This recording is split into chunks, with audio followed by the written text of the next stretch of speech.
Bonjour à tous, nous poursuivons Siman Tzadik Zain. Dans Seif Hei, le Shulchan Aruch nous dit une halakha dont les Dayanim doivent prendre connaissance comme il se doit. Le Shulchan Aruch écrit comme ça: Ba mal vele beidin le mashken le love oli para mimenu. Si le prêteur vient au tribunal rabbinique pour saisir, nantir un bien qui appartient au lové, oli para mimenu, ou bien se faire rembourser son prêt, le prêt qu'il a prêté, Yesh le beddin la asot lo din. Le tribunal doit effectuer le din, la halakha, comme il se doit.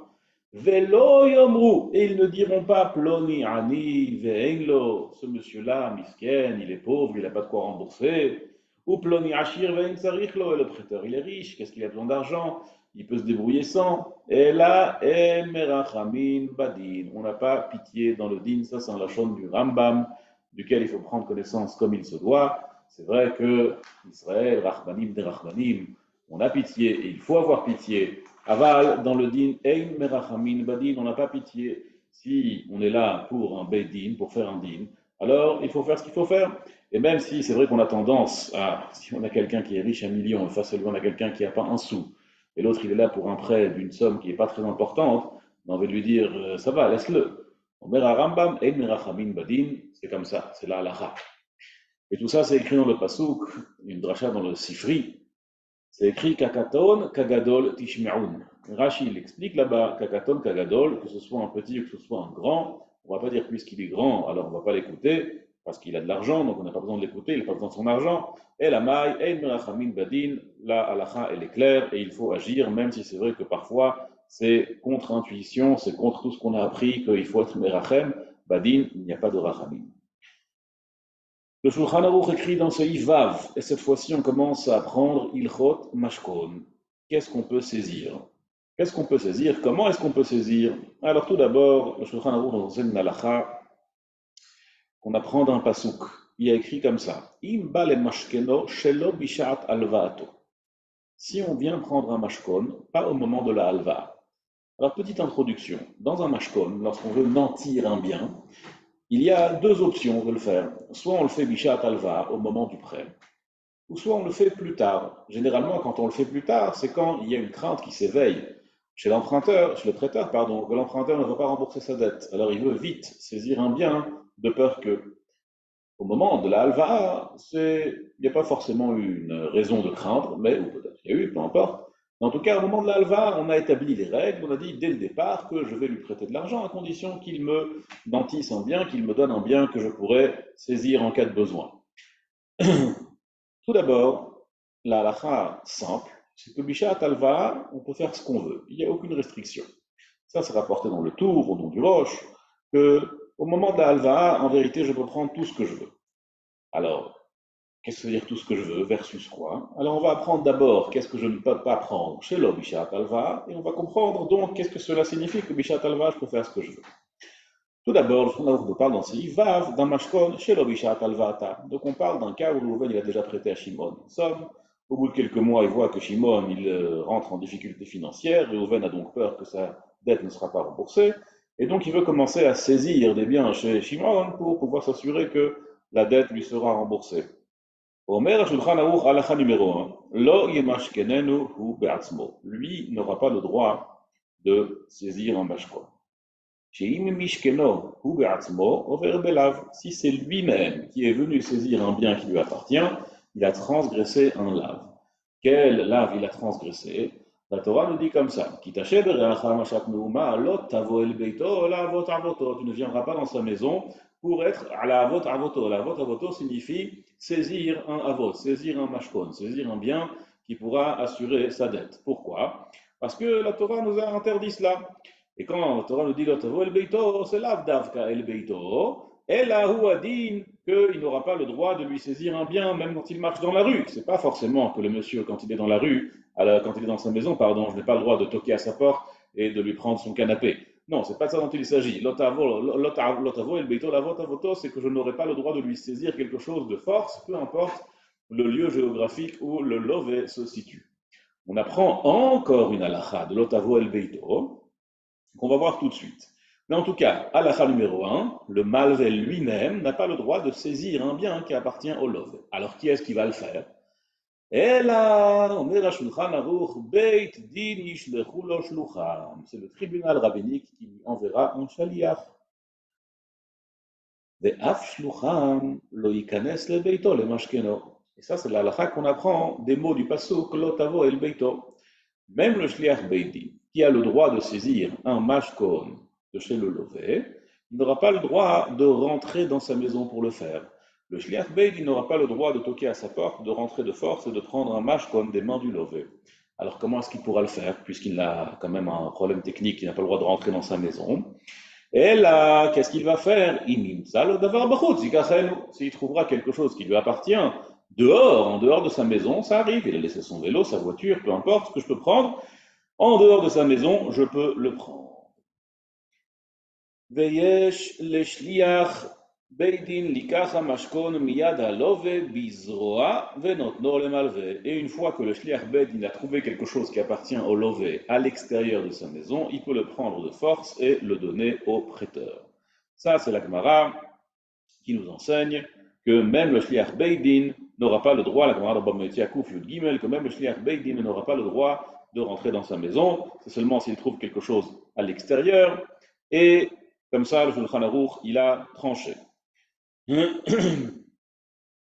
Sur ça, le Rama, il écrit qu'il peut y avoir un cas où le malvé, on a dit que le malvé, il n'a pas le droit de faire quoi que ce soit. Le malvé, il est là en tant que demandeur, il demande au tribunal rabbinique de faire ce qu'il faut pour saisir un match comme des mains du lové.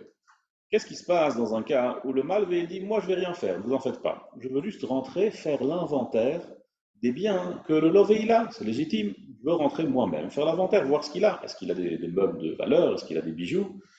Je ne veux rien prendre. » Omer Rama, au nom de Tchouvat Rashba, ואפילו אם ביקש המלווה להיכנס לבית הלווה ולכתוב כל מה שבביתו, même si le malvé il a demandé au Beit Din, il a dit je ne veux pas prendre, ne vous en faites pas, je ne vais pas transgresser le lave de la Torah, je ne vais pas saisir des mashkonot chez le lové, je veux juste rentrer et écrire dans un carnet qu'est-ce que le lové il a chez lui à la maison.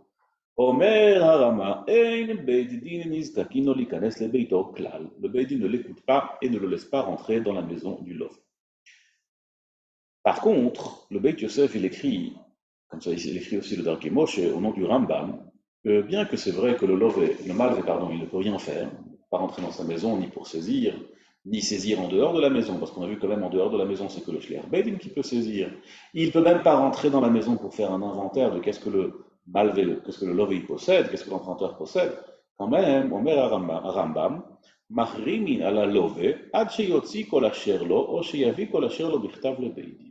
On met un kherem sur le lové, on le met en idouille, jusqu'à ce qu'il nous donne l'inventaire exact de tout ce qu'il possède. C'est-à-dire qu'il y a quand même un moyen de pression à mettre sur le lové pour qu'il nous dise qu'est-ce qu'il a exactement, de quoi on pourra saisir. Adkan, on a vu une halakha, une première halakha, qui est divisée en plusieurs sous-halakhot, que le lové, le malvé ne peut pas saisir de mashkon, c'est uniquement le shliach beit din, il peut le faire que dehors, et le malvé n'a rien à faire dans la maison du lové pour aucun prétexte. Ça, c'est halakha numéro 1 dans mashkon shelo bishat alva. Halakha numéro 2 de mashkon shelo bishat alva. Omer HaShulchan Aruch, toujours dans le même seif, seif vav, siman tzadik zayin. ואפילו בחוץ לא ימשכננו שלא בשעת הלוואה דבר שעושים בו אוכל נפש.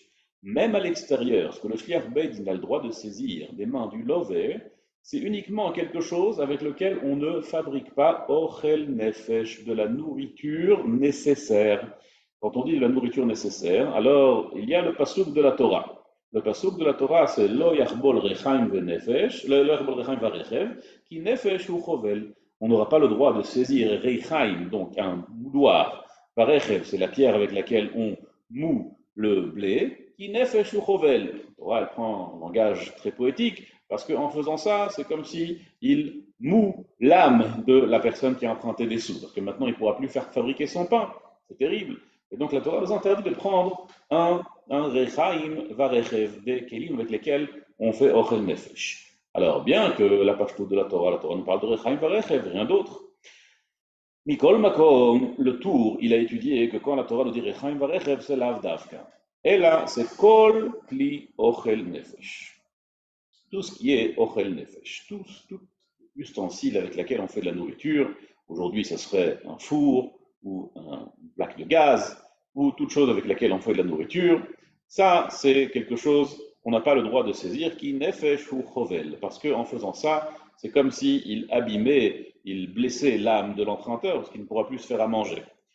Et donc, le Shulchan nous dit, j'aurais pas le droit de prendre d'avar josim bochelefesh, même le shliach beddin, même s'il a trouvé ça dehors par hasard, il a laissé ses ustensiles dehors, son richaim dehors, le shliach beddin n'aura pas le droit de saisir ça, borichaim varechev shel yad shehem metaltelim, comme par exemple un ustensile avec lequel on moue, qui est mobile, qui sont donc metaltelim, aval batei richaim shel maim, si on a un moulin qui est à base d'eau, comme les moulins qu'on connaît, historiques évidemment, Hareem Kekarka, eux ils sont considérés comme un bien immobilier. Et alors si c'est un bien immobilier, halakha numéro 3, très importante dans l'Ilchot Mashkon, qui s'applique dans tous les Ilchot Mashkonot, Lo shayach bei mashkon, ça n'existe pas un mashkon sur un bien immobilier. Quand on parle de mashkon, d'un nantissement, c'est uniquement un bien mobile. Tout ce qui est immobilier n'a rien à voir avec ilchot mashkon. Un bien immobilier, on peut saisir pour le remboursement. À la différence d'un mashkon, qui n'est pas un remboursement. Un mashkon, c'est un bien qu'on a saisi pour assurer un remboursement qui viendra plus tard. Ça, on peut le faire avec des objets uniquement mobiles. Une saisie qui est là pour le remboursement, en tant que remboursement, là évidemment les biens immobiliers sont les meilleurs biens qu'on peut saisir pour rembourser un prêt, ça tout le monde le sait.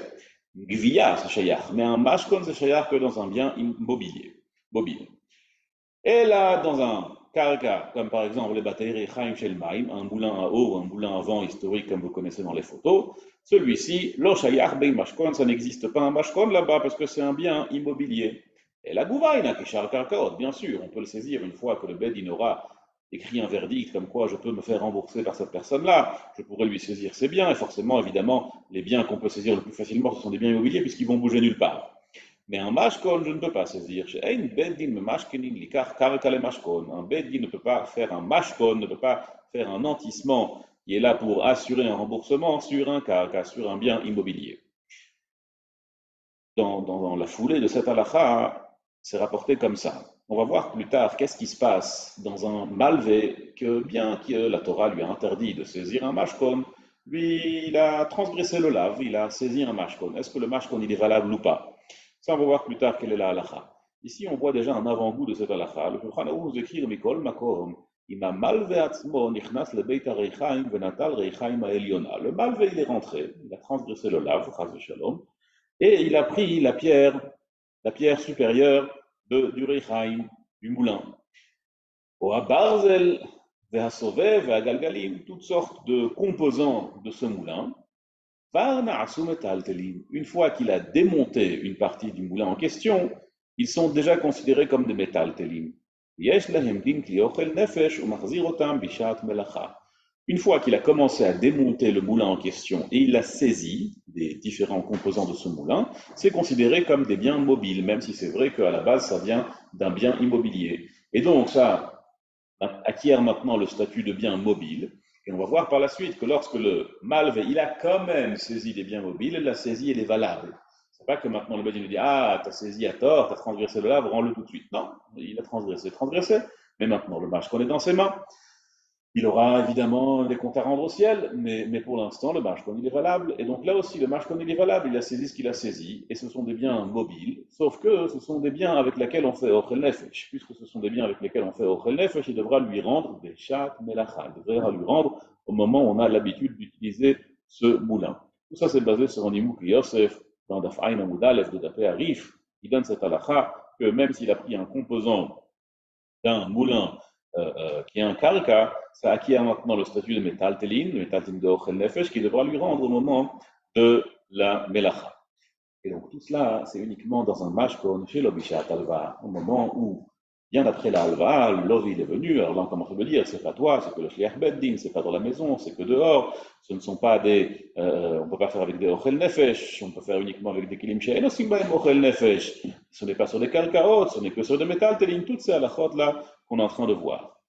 Mashkon, Bishat alva, pardon, Mashkon qui se fait au moment du prêt, c'est-à-dire dès le moment où Réhouven prête de l'argent à Shimon, il met comme condition qu'il va lui saisir un bien pour assurer le remboursement.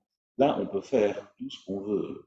On peut prendre des métals, le malvé, il peut rentrer, il peut même prendre Ochel Nefesh, il peut rentrer dans sa maison, tout est permis. Quelle est la logique? Pourquoi est-ce que si c'est Bishat Alva, on peut faire tout ce qu'on veut?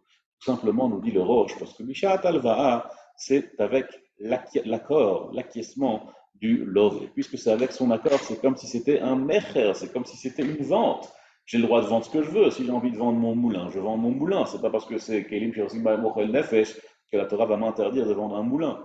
C'est la même chose ici. Puisqu'au moment du prêt, j'ai mis comme condition, moi le prêteur, que je pourrais lui prêter uniquement s'il me nantit son bien avec lequel il fait Ochel Nefesh, il a le droit de le vendre s'il le souhaite. Par conséquent, c'est moutard de faire tout ce qu'on veut, même le love, et même rentrer dans sa maison, même Kelim Shirsim Mochel Nefesh, toute la faute qu'on vient d'étudier s'applique uniquement sur Mashkon, chez l'Obisha Talva. Mashkon, lorsque l'emprunteur est inquiet que peut-être son prêt ne va pas être remboursé, et donc il veut saisir un bien de force. Dans ce cas-là, toute la halachot qu'on a étudiée s'applique. Pas le tout, et à bientôt.